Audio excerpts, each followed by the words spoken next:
So today I am with Kevin Lee, Chief Business Officer at Gate. Thank you so much for being at Input booth. Thanks so much. Yes, yeah. Thanks for having me. I'm having a great day. I'm starting to lose my voice a little bit, but consider that it's already Thursday. I would have lost my voice on Tuesday, so I think I'm winning already. And with all the panels, all the interviews. Exactly. Yeah. Yeah. I don't think it's necessary to ask you to introduce Gate, but I would love to hear more about the news that you have. Can you tell me more about the big news for Gate, from receiving MiCA registration, launching new features as an alternative to PumpFun?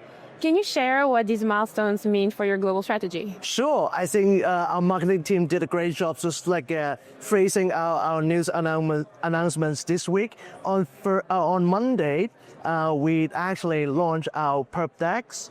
So it's a decentralized way to trade perps throughout Gates Layer, which is new, coming from just last week.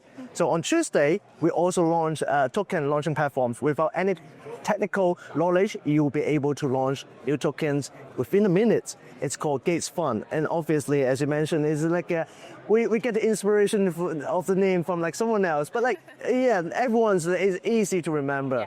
And just yesterday, we announced that we got the MiCA license in Gates Europe. So now we have the license to operate within the regulatory framework in Europe. Congratulations. Thank you. Thank you so much. Week. Yeah, it is. Today, right? I don't know. Yeah, I have to check. Yeah, the marketing team keeps surprising me with all these new things. I barely catching up. Shout out to your marketing team. Yeah, thank you. Second question would be, Gate just crossed the impressive milestone of 40 million users. What do you think has been the key driver of this growth, and how do you plan to keep users engaged and on board more? Okay, right. Very nice question. So, we just passed the milestone, but more importantly, we see the acceleration in users' growth over the year. Obviously, the market has been very nice to us. Everyone's here. I think that's everyone's gonna agree. But at the same time, I think that's what we do. At the past, I'm gonna be very honest with you. We had great products, but they kind of working quite individually, separately. But this year, we're trying to put things together. We want to have a comprehensive ecosystem for the users to come here as a one-stop shop for everything. Not only as a decentralized exchange anymore. We launched our yield earning stable coins at GUSD. We now have Gates Layer. We have our own layer 2. As I said, we have decentralized perps as well. So making the users more and more willing to spend time with us. So not only with the user growth, not only about the new users, but users has been around with us, supporting us for the last 12 years. They are feeling the love as well. So I think that's also important. Yeah, they're feeling your growth and all the new features that you're implementing. Yeah, definitely makes sense. From your perspective, what are crypto exchange users really looking for today, both retail and advanced users?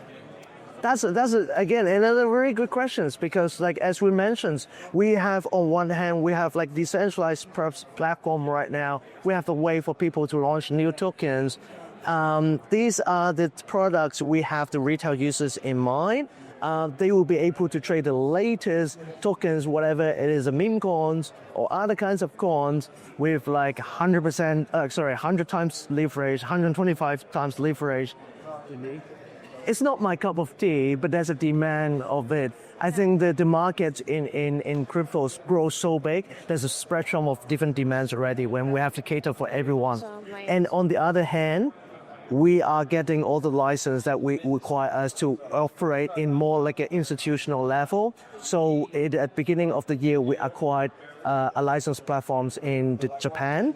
So we will be able to have a license regulated way to operate in Japan. And also just at Token Dubai, actually, we announced in the week of Token Dubai, we had Vara license. So we have full license in Dubai to operate as well. So now with MiCA's coming in, it would have a great landscape for the institutional side as well. So you see where I'm coming from, the industry is so big, we have to cater both sides of the world so that people will perceive Gates as a global, comprehensive brand. Absolutely.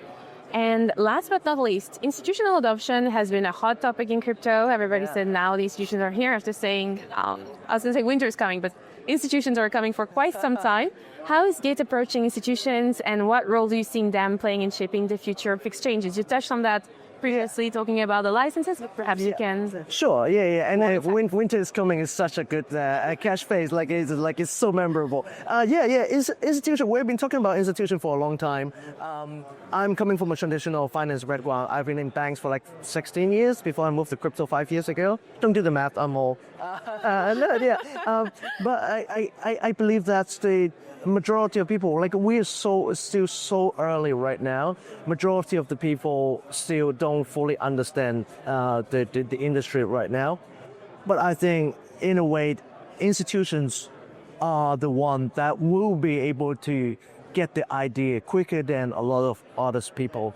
And more importantly, I think what's changed with a certain change of like the regulatory environments from certain jurisdictions, with the new presidency sections right now, without naming the actual country, I think that's helped because like institutions not looking at commission fee, they're not looking at spread, they're not looking at like how many tokens that you trade. They're looking at license, looking at due diligence, compliance, whether or not they can actually trade with you in that jurisdictions. So these are important. Now, jurisdictions and regulators are being more friendly than ever, at least in the past cycle. So I think this is the time where us as exchange will provide and share the industrial knowledge to both regulators and also institutions, and they can come, like we will have some middle ground to work together, whether or not from our world where we have tokenized kind of instruments for RWA, but on their side they can do the thing as well. They can do ETFs and etc. So we can have a more efficient market in both worlds, and I'm all for it. It doesn't matter if it's blockchain or the old tech. I'm all for more efficiency. Thank you so much, Kevin. It was a pleasure having you. Yeah, thank you so much. Yeah, thank you.